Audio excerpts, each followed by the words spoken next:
Hi, everyone. Welcome to day 3 and the always important theme for RESO, the pain points. Our topic this morning is an important one. It affects anyone that's really trying to grow their business, to expand, enter new markets. Now, the larger you get, the more challenging this can become as you have additional data feeds to manage, additional data contracts to manage.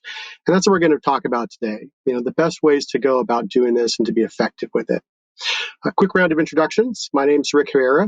I've been in our industry for over 20 years building and operating real estate data pipelines. I spent many years at Realtor.com. I've been a contributor to RESO for about 15 years. And today I'm an independent consultant helping companies take advantage of RESO standards and build amazing data platforms. Joining me today, I have two heavyweights in their respective fields, which are working together on listing data. David Anderson, president of LionDesk, the number one relationship management platform in our industry, and Andrew Binkley, president of Constellation One, part of the Constellation Real Estate Group. Doing really well, thanks, Rick. How about you? All right, guys. I'm going to start off with you, Andrew, if that's okay. You guys have over 20 real estate companies that you work with, and congratulations, I know you just acquired Top Research, so that's certainly a big one. You have 20 real estate companies, you have 500 MLSs that you're currently working with. Talk to us a little bit about your journey, your growth, how you grew, and some of the pain points and challenges you felt along that time. Yeah, so Rick, as you mentioned, we have grown significantly. We recently acquired Top Producer, and as people may know, Constellation is a very acquisitive company. So we've been acquiring companies in residential real estate since about 2008. And by the start, when we'd acquire a business, we'd have that team run their own MLS data process, their own MLS data processing and aggregation and standardization. And as we bought more and more businesses, we found that approach was kind of redundant. There's a lot of overlap, a lot of extra costs. And so through trial and error, really, we found it's much better to centralize our MLS data processing and data aggregation for the entire Constellation Real Estate Group in one center of excellence, and to have that group serve all of our other companies that we've acquired. And what that really does is it means that we can do a higher quality job. It also means that the businesses we acquire can focus their resources on improving consumer experiences.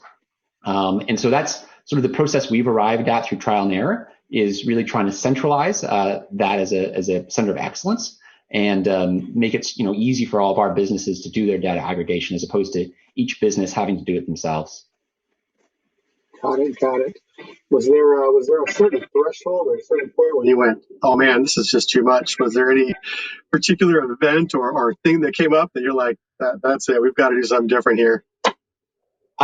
It's funny because we're always in the situation where we're saying, oh man, we got to do something different here with MLS data. And so, there's been it's not like we had this terrible system and it was all disorganized and we went to this great situation where everything's very orderly. It's sort of like gradually making order out of chaos. So, each time we acquire a company, we do learn a lot. We see they have a lot of different feed types and the ways they use data. But there's no one particular epiphany that we've had. Okay. I would say, sure. We started running into a lot of problems with photo processing and photo processing speeds. Right. And that was something that, happened to us probably about 1.5 years, 2 years ago. And that's when we said, okay, we need to get really serious about this centralized center of excellence because we need to solve this problem across our businesses. Right. Yeah. And that can be a tough one, right? I think, the vendors have they have a pretty tough job, right? They're kind of, they're expected to be perfect, right? But at the same time, we always want new features. We want larger photos. We want it super fast. We want small photos for mobile devices. We want high-res photos. But if at any point anything goes wrong, right, it's like everybody comes after them, right? Torches and the whole thing, pitchforks. Yeah. It's a tough job for them, I'm sure. But at the same time, customers have really grown to expect that. I know tons of research has been done. If the photos aren't there, the listings just don't get the look. So I totally get where you're coming from. It's a really important aspect for sure. All right, I'll switch over. David, I'll ask you basically the same question, right? You've watched LionDesk grow, and so let's talk about some of the challenges that you've had in your growth pattern. Yeah, first, good to be here with you guys. It's been quite a journey for us. I started the company about 5 or so years ago, and our focus was really just on the end users, right? And so we have the CRM as the core product. Mm-hmm. And then as time has gone on, like you said, right, things get more complicated. And so we have a lot of mixture of different features, lead generation component, of course, the MLS side as well. And so for us, the number one problem that we're trying to solve for our clients is just to eliminate that friction that exists between a consumer and the practitioner, right? Whether or not it's an agent or a loan officer or broker, or even for us, other tech companies, right? And so we kind of look at ourselves as like the hub, and we do a lot of connectivity with other companies. So when we first got into the MLS space years ago, centralization, like Andrew just said, right? I mean, we went off and we started doing direct feeds. And our goal was never really to create, this front end of choice, I think, which is, one of the things that other companies are doing. But really, we came at it from a transactional lead generation, lead nurturing standpoint, so that inside of our platform, the one things that agents really need is not having to be able to bounce around when they get that lead. Let me log out and let me log into the MLS to see what those listing data is, right? I mean, it needs to be right there on their phone, on the road, so they can have that quick answer for their client. And so when we started going down this path of the individual direct feeds, which you could still do, and we spent the better course of a year, building our own systems, databases, pipeline, ingestion, right? All of that process that goes into it that Andrew knows very well. And as the owner of the company, where we are self-funded, right? I mean, we don't have a lot of money, from PE companies behind us. It was a hard decision because about a year into this, I was like, we can't do this anymore, right? This is way too complicated. It's way too convoluted. And so we reversed course. And I think that's what you have to do as a business owner, right? Like take the punches. And then from a cost perspective, we said, we got to aggregate this, go to a centralized point, and that's when we started having conversations with Andrew's team over at Constellation One. So it's been a lot of work and a ton of pain, but definitely something that has become much better process by kind of aggregating all this data together. Sure, I can understand that. Same kind of question for you I asked Andrew, which is, was there, after a year's worth of time, right? That's a big investment. It's a lot of time, it's a lot of people, it's your biggest thing, right? Was there at a certain point, was there something that your customers wanted, that they needed, that really made you decide that maybe I need to take a different path, right? Perhaps your customers were asking you for expansion to markets that you found were just too difficult to get into, or, share a little more. Yeah. So if you think about it, right, I mean, when I first got into this, I'm like, great, let's just go to the MLSs and sign an agreement with them and get some data and we'll plug it all in. It's not how it works, right? I think we all know that now. What?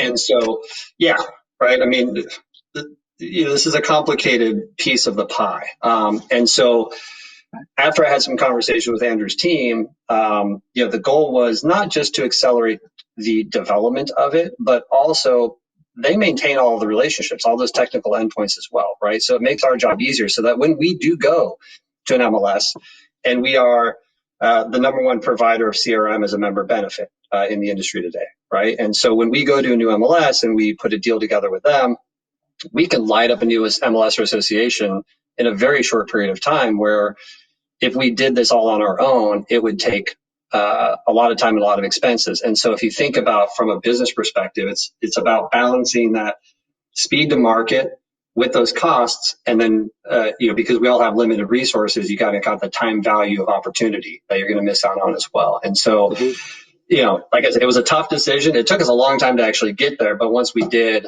not only was I happier because it was a cost savings function, but the team was happier because they could focus on different aspects of our products. Yeah, and David, one of the things we found is by centralizing this, it's meant that our companies, top producer, or market leader, or Constellation One, can spend a lot more time focusing on the consumer experience. So that's definitely been our experience too, in terms of why it makes sense to outsource this or have a single source. This is not most companies' competitive differentiator. Correct. Yeah, I mean, it allowed us really to focus on what we do best. And I think we actually took that, Rick, and we said, hey, if we can do this with Constellation, what other things are we currently working on right now where somebody else already has the problem solved?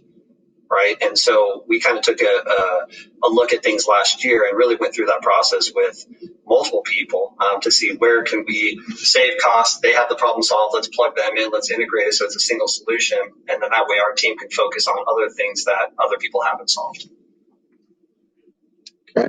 So, for you, David, it sounds like you guys figured out at a certain point, hey, this isn't going to be our area of specialty. This is going to take a lot of time, a lot of energy, a lot of work, and this just isn't where we want to invest it. So you went ahead and found, a partner that could provide that data over to you, and that kind of freed you up to go focus on your business a bit more, and that's the path that you took. And sounds like a great path. 100%. Yep. Awesome. Now, Andrew, for you, so you're on the other end of it. So you're now the data provider. So you get to deal with, 500 data contracts, relationship management, expanding into new markets for your customers, right? So David can automatically turn on MLSX. And so I know there's a lot of challenges to that side of it. On the relationship management side, there's things like figuring out, what do they offer? Do they have IDX, do you have Val, do you have back office? And Leap might solve some of this stuff for us down the road, but for right now, these are issues. What's the process to get it? Who do I got to meet with? How long is it going to take? And how do you guys go about dealing with all of that? And how do you work with a customer to get through all of that? Because, there are data rights managements and things you have to work through as well. So how does that work? I mean, it's a very collaborative process between the MLS, us, and the end user. Or the party who's using the MLS data. We work with our customers to understand how they're trying to use the data, and we point out data usage that we think might be problematic, and data usage that is probably going to pass muster with the MLSs. We also talk to the MLSs about how people want to use the data. Make sure, for example, in our contracts, we very carefully spell out the use case. These are the permitted use cases because this is what the MLSs are going to allow. We also, make sure that we vet everything with the MLSs. So in terms of how we work through the process, it is very relationship based. It's not like there's a standard API that you can plug into for all these MLS relationships. But the theme that runs throughout is understanding the use case, making sure that the MLS understands how their data is going to be used, and then just really being very good communicators about that. And it's a lot of it's project management. On the relationship side, making sure that we've got the right sponsor information, making sure that's up to date. So it's really an exercise in communication and project management. And then, I think one of the assets that we really bring to it is we've been doing it for a long time. And, we value the relationships we have with the MLSs a lot. And so because I think we've got that reputation, we can add value to the MLSs because they know that we're going to be very careful about how people use the data. But we can also add value to our customers because we can provide guidance on what kind of usage is going to be permitted and what's not going to get approved. Yeah. I know that can be a challenging piece. A lot of different business rules, what you can show, what's private, what's not. And so I think the contract side of it is a difficult piece. Sounds like you guys have a really good team to work through that. Kind of the technical side, there's also other challenges that can come up. And so let me ask you this question, David. You guys went through at a certain point, you decided, this isn't our business. So for companies that are maybe younger, right? Companies that are starting out, that are building and that are 5 MLSs or 10 MLSs, and they're just starting to see some of this stuff.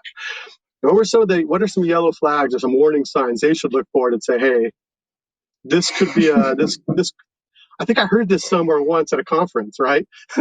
This could be a warning for us. Can you talk about some of those things? Do you remember these things? Yeah. Andrew kind of alluded to it and you talked about it too, right? Like if you don't know what the difference is between an IDX versus a valve versus a back office feed and all this stuff, then you're going down the wrong path trying to do this yourself. And frankly, it still confuses me to this day, right? I remember at my first feed, I think it was like 2015. Didn't know what I was doing. Just reached out to, at the time, it was Sandicor, which is SDMLS today. Hey guys, let's get this feed in. They're like, which one do you want? I didn't even know what was going on. It took hours and hours. So the point is I mean, it's a learning process, right? So for the companies that are just starting off, like we all have, right? If you have a product that people are using, start off small. Don't bite off more than you can chew, because we did that, frankly, right? Which was a mistake. And my grandpa would always tell me, you eat an elephant one bite at a time, right? And that's really what we have here in the MLS industry. It's a gigantic animal, and you just kind of got to plug away. And so we chose C1 to do that because they've gotten through most of the animal, right? And we're still working through processes. I mean, it's not like it's the easiest thing in the world still, because you're still dealing with multiple organizations, with multiple people that run the organizations. And I think for us, when I tried to do that myself without the experts in the community, guys like yourself, Rick, Andrew, MLS executives, guys like Sam, RESO, and so leverage the community that's around, because I think a lot of people are willing to help, right? And so although you want to move as quickly as you can, I think as a new entrant into the industry, you really want to be diligent in rolling out your products and connecting these things, because trying to launch 100 MLSs, let's just be honest, is a recipe for failure day one, right? And unless you have a lot of money and a huge development staff, and even that's not even a guarantee of success. I mean, we've seen companies, burn, to the ground, right, in the industry. You just got to be careful with what you're doing and really leverage what other people have put together with decades of experience. And I think that's the biggest thing that I learned. And I wish I would have gotten there a couple of years ago. Would have saved me about $1 million, but here we are today, and now things are going pretty well. Okay. Andrew, I'll ask you this question, since you're having to aggregate all the data. What do you find that your customers, your businesses, what are they looking for, and where do they want to see things expand and grow into? Where do you think there's still opportunity for growth and improvement? And if you could even tie in, how does RESO help out with that? That'd be bonus points on top for answering that way. I think I can take that one. First, I think I'd highlight what's working well. So we often have disputes or internal disagreements about what a particular data element means or what it should contain. When you're aggregating similar fields or similar data elements across 500 MLSs, there are going to be disagreements. And I think one of the areas where RESO's really helped is they provided a standard that can be sort of like binding arbitration. So if you have a disagreement about what this element can mean, you've got someone who can help you say that's what the answer should be. And so I think from our perspective, that's been really beneficial and has helped us and helped our customers, and by extension helped consumers and end users. In terms of where it'd probably be helpful from our perspective, I've already alluded to photos. I'd like to start seeing some performance standards in being put out there in addition to what goes in the API. And one thing that'd be great would say, hey, you've got to have all of the data, all of the photos available within a certain interval of each other. So you put an upper limit on it in order to have this level of certification. So it's really shining more of a light on the performance side of things, because completeness is obviously important, but if it's completeness at a great time lag, it doesn't really feel like completeness anymore. Right. Yeah, that's a good one. I know. I've spoken to Sam and the RESO org, and it's something that they've heard before. It's something they know about. It is something they've put some thought into. So hopefully we'll see some standards and some things come out in the not too distant future. Okay. Well, I mean, it's been a good conversation. I think we're getting close to our time, so I'll ask the questions. How do you guys want to close out? Interesting thoughts I'll start with you, Andrew. Final thoughts and things you'd like to add and say, and advice you want to give people as they're trying to grow? Yeah, I think one of the things I'd say is be really upfront about what you're trying to do with data. Engage proactively with the MLSs. If you feel like you don't have the resources to do it yourself, reach out to other resources. David's done a good job of saying who those people might be. Obviously we consider ourselves Constellation one, but there's a lot of people who are very knowledgeable about MLSs. And then I also think I'd say, as you encounter pain points, as you encounter difficulties, be open about what those are. Talk about them with the real estate technology community. I think that's one of the things that makes RESO great, is we have these open discussions about things that we'd like to solve. And, so you're joining the community, you're still new, but you still have a lot to contribute because you're bringing fresh eyes and maybe a fresh perspective to things. Got it. Okay, it's good advice. And RESO and this forum is a great chance, and a session, a theme like this of pain points gives everybody a chance to really talk about, these are the issues we see. This is what we're hearing from our customers. There's the R&D group in RESO that's gone a long way. They've taken individual problems that people have had, and it turns out that many people are suffering from them, and it turns into something that's bigger. So I would certainly reach out to the R&D group. They do great work in helping to innovate and adapt and create new standards. All right, David. So same question for you. How would you like to close this out? Any additional thoughts or advice for people? I always take it, Rick, from the lens that I'm just used to looking at it, which is kind of that entrepreneur, tech provider lens. And I was I had an online travel company before this, so when I jumped into the real estate world, one of the first meetings I went to was actually a RESO meeting, and sit down in San Diego, which was great, right? I mean, in person, like you look back. And we know this industry is incredibly competitive, right? Both on the vendor technology side, but also on the brokerage side. I mean, commissions are getting squeezed. Companies just went public this morning, and so it's just in a short period of time. People have been in this business for decades. I've been in this for like 5 or 6 years, and it has changed so much, right? And so my recommendation is that if you're a vendor or even a broker, right, and you're looking at technology and you've got a product you want to take to market, just talk to as many people as possible as you can. I think that a lot of the time when we're developing products, and I've seen it, you're solving a problem that doesn't really exist. And I think what I've always tried to do is talk to the end users first, knock on doors, right? And then get the advice from as many people as you possibly can in this industry. I think everybody's really helpful. And, the last thing is, when things open back up, it's going to be real easy to find all of us, myself, MLS execs, because we're just going to be sitting at the bar, at the lobby. So if anybody has any questions, that's where you got to go to find everybody, and that's it. So that's the advice.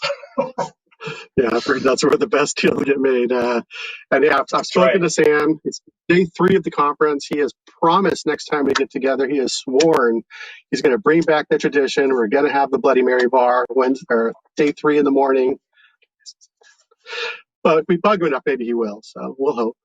All right, guys. Thank you very much. I appreciate your time tremendously. You guys have a good one. Thanks. Take care. Thanks, Rick. Thanks.